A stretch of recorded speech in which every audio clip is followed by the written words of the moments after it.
This channel does not promote any violent, harmful, or illegal activities. All content provided by this channel is meant for an educational purpose only. আরে কম দে কিন্তু খাঁটি দে MDH Kashmiri লাল লঙ্কার গুঁড়ো। আইসিকে কদর্য হুমকি। SDP অফিসে প্রায় 95 মিনিটে 90টি প্রশ্নের মুখোমুখি হতে হয়েছিল অনুব্রত মণ্ডলকে, যার মধ্যে 65টি প্রশ্নের উত্তর তিনি শুধুমাত্র হ্যাঁ বা না এইভাবেই দিয়েছেন। এড়িয়ে গিয়েছেন অধিকাংশ প্রশ্ন। আইসিকে ফোনে হুমকির কথা বেমালুম অস্বীকার করছেন অনুব্রত মণ্ডল। দলের এক কর্মীকে মারধরের বিষয়ে আইসিকে ফোন করে এই কথা অন্তত স্বীকার করেছেন তিনি, কিন্তু আইসিকে হুমকি গালিগালাজের কথা সম্পূর্ণ অস্বীকার অনুব্রত মণ্ডলের। কিছুই নাকি তার মনে নেই, পুলিশের সামনে এমনটাই দাবি করছেন অনুব্রত। আর কেন তিনি এই দাবি করছেন তার পেছনে একটা অদ্ভুত যুক্তি দাঁড় করিয়েছেন অনুব্রত মণ্ডল। তিনি বলছেন তিনি নাকি অনেক ওষুধ খান, তাই কিছুই তার মনে নেই, কিছুই তিনি মনে করতে পারছেন না। সাফাই দিয়েছেন কেষ্ট মণ্ডল। আমি সরাসরি চলে যাবো, একেবারে বোলপুর থেকে রয়েছেন আমাদের সঙ্গে আমাদের সহকর্মী তন্ময় প্রামাণিক রয়েছেন। তন্ময়, আমরা গতকাল তো দিনভর একটা টানটান নাটক দেখলাম, কিন্তু এই নাটকের শেষে আরো একটি অদ্ভুত বিষয় সামনে আসছে। অনুব্রত মণ্ডল তিনি নাকি অনেকগুলো ওষুধ খান, তাই তিনি সেদিন কি হয়েছিল, ফোনে তিনি কি বলেছিলেন, কি গালিগালাজ দিয়েছিলেন, তার নাকি কিছুই আর মনে পড়ছে না।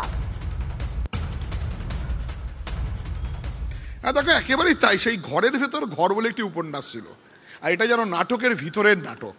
দেখতে পাচ্ছি এসডিপি অফিস, সেই এসডিপি অফিসে 5ই জুন মানে গতকাল এখানেই একবারে লুকিয়ে সবার চোখ এড়িয়ে বীরভূমের যে একদম বলা চলে দুর্দণ্ড প্রতাপ নেতা অনুব্রত মণ্ডল ঢুকে পড়লেন। ঢুকে পড়ে কোথায় গেলেন না, এই যে এসডিপি অফিস রয়েছে, এসডিপি অফিসের সামনে যে বারান্দা দেখতে পাচ্ছ, তারপরেতেই রিসেপশন রয়েছে, সেখানে ঢুকলেন। সেখানে ঢুকে ওয়েট করলেন। তারপরে এসডিপিওর ঘরের ভিতর ঢুকে গেলেন এবং ঢুকে গিয়ে একদিকে এসডিপিও এবং তার সহকর্মীরা, অন্যদিকে অনুব্রত মণ্ডল, তাঁর লয়ার বিপত্তারণ ভট্টাচার্য, মানে যিনি বিজেপির নেতা বলে আমরা কালকে খবরও করেছিলাম, সেই বিপত্তারণ ভট্টাচার্য, এবং তার সঙ্গে যেহেতু তিনি অসুস্থ সেই কথা বলে একজন অ্যাটেন্ড্যান্ট বিশ্বরূপ মণ্ডল বলে একজনকে নিয়ে এসেছিলেন। এই 3 জন বসেছিলেন। এরপরে কিন্তু 90টি প্রশ্নের প্রায়, এখনও সূত্র মারফত আমরা যা জানতে পারছি, প্রায় 90টি প্রশ্নের প্রশ্নমালা তার সামনে ফেলে দেওয়া হয়। বেশিরভাগ প্রশ্নের উত্তর ছিল হ্যাঁ বা নায়ে দিতে হবে। সেখানে তিনি প্রায় প্রতিটা প্রশ্নের উত্তর এড়িয়ে যাবার চেষ্টা করেন।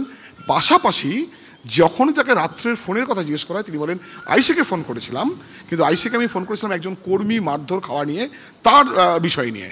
তারপর তো আমি কোনো ফোন করিনি। এখন আমার গলার স্বর নকল করে কেউ করেছে বা কিছু, বাকি আমার কিছু মনে নেই। তাকে ফোন চাওয়া হয়েছিল, বারে বারে তদন্তকারী অফিসাররা ফোনটা চেয়েছিলেন। তিনি বলেছেন এই ধরনের কোনো বিষয় তার মনে নেই, সেদিন রাতের কথা মনে নেই।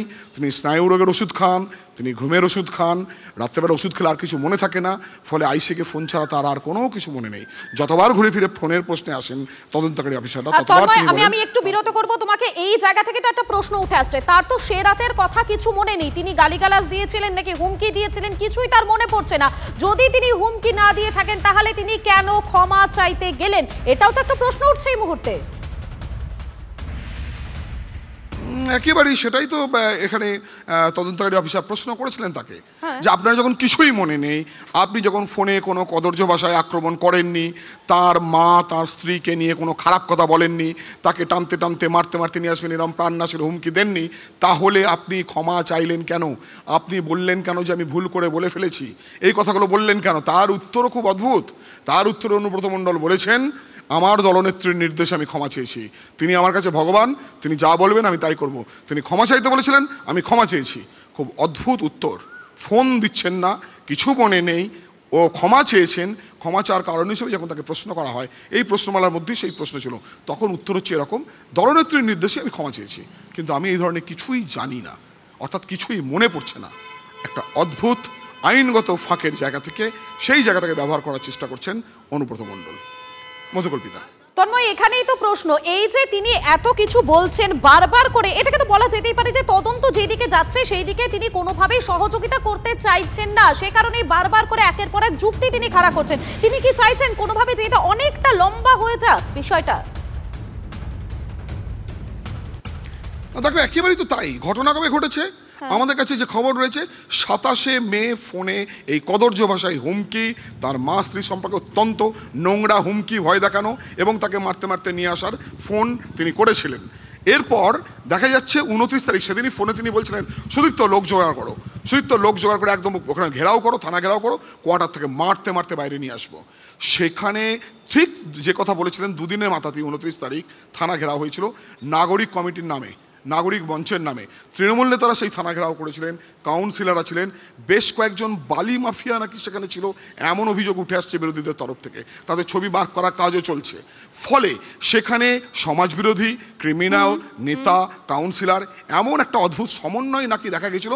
পুলিশের কাছেও কিন্তু সেই খবর পৌঁছেছে, অন্তত পুলিশ সূত্র আমরা সেটা জানতে পারছি। তারপর তুমি ঘটনাক্রমগুলো দেখো, দুবার নোটিশ, এফআইআর, তারপরেও 5 দিন রেস্ট নেওয়ার একটা সময় চেয়ে নেওয়া, তারপর হঠাৎ করে দেখা করতে চলে আসা নিজের ইচ্ছে মতো, সবগুলি কেমন একটা ঘটছে। তাহলে কি আদৌ পুলিশ তার ঊর্ধ্বের সম্মান রাখতে পারবে না? পুলিশকে যে কদর্য ভাষায় আক্রমণ করা হয়েছিল, পুলিশ তাহলে এখন কী করবে? কারণ হাতে প্রমাণ যে এভিডেন্স, মূল এভিডেন্স, সেই ফোনই পেল না।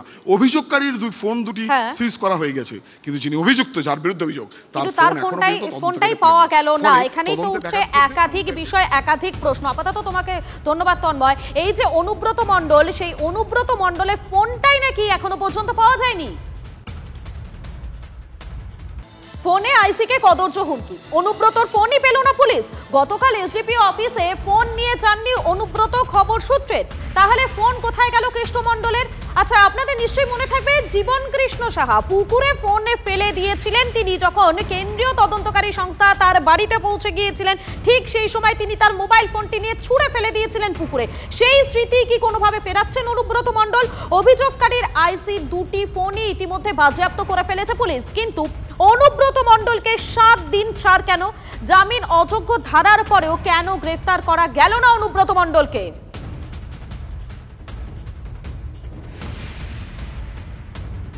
তিনি তার ফোন কোথায় রেখেছেন সেটা নাকি মনেই করতে পারে। মমতা ব্যানার্জির বাড়িতে আছে। ও 3 দিন 4 দিন ধরে যাচ্ছিল না, মমতা ব্যানার্জি শিখিয়ে দিয়েছে, যা যা বলতে তাই শিখিয়ে বলেছে। মমতা ব্যানার্জির গাইডেন্সে অনুব্রত চলছে, যা যা শিখিয়ে দিচ্ছে ফেস টাইমে, হয়তো নিজে করছে না, ফেস টাইম কেউ বিশ্বাস করছে না, এবার অন্য কারো ফোন থেকে হয়তো করে দিয়েছে। ববি একটু বলে দিবি তো অনুব্রতকে, এই করবি, এই করবি না। গতকাল পুলিশের কাছে হাজিরার পর অনুব্রতর ইঙ্গিতপূর্ণ মন্তব্য, এখন কিছু বলবো না, 2 দিন পরে কথা বলবো, আগে চাল চলন দেখি তারপরে বলবো। আচ্ছা, কার চাল চলন দেখতে চান বলুন তো অনুব্রত মণ্ডল? 2 দিন দেখি তারপর, আগে চাল চলন দেখি তারপর, চাল চলন দেখি তারপর, আগে চাল চলন দেখি তারপর, চাল চলন দেখি তারপর। না, প্রশাসনের তরফে উনি তো গেছেন, প্রশাসনের তরফে উনি পুলিশের কাছে গেছেন, যা যা স্টেপ নেওয়া সেটা নিশ্চয়ই নেওয়া হবে। কিন্তু আমাদের দলই প্রথম একদম তৎক্ষণাৎ বলা যায় তার বিরুদ্ধে স্টেপ নিয়েছে, যে তোমাকে কি জন্য বলেছে এবং ক্ষমা, তোমার এই কথা আমরা সমর্থন করি না। যদি এমডিএচ কিচেন কিং কিচেনে থাকি তো আমরা যা ইচ্ছে তৈরি করতে পারি, বেগুনের ভর্তা, আলু কপি, ভিন্ডি মশলা, আরো অনেক কিছু। MDH